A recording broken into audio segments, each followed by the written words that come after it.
Phát khổ mà thầy Hành đi sợ. ấy gì đồng tiền thông chúa chạy ra tao mà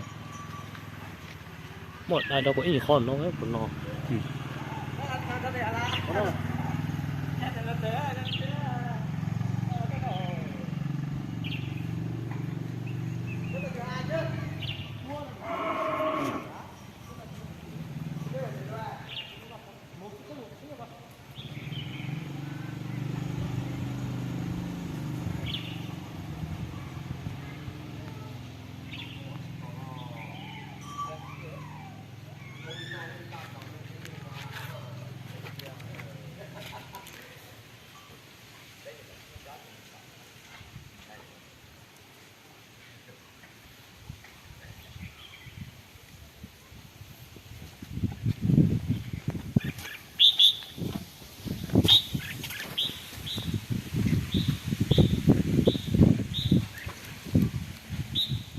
lột cái ní rồi nó Chém bánh sẽ thôi chết thì nên lọt tại lọt hết lọt xong tại chết đi hết.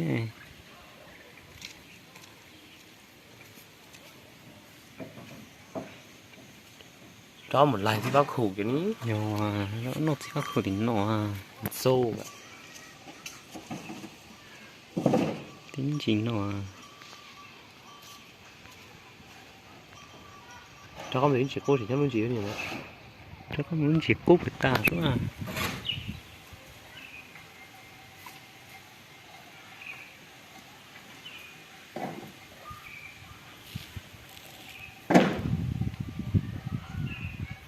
Lọc thích đùa xuống à hay chín thì giờ rất tiêu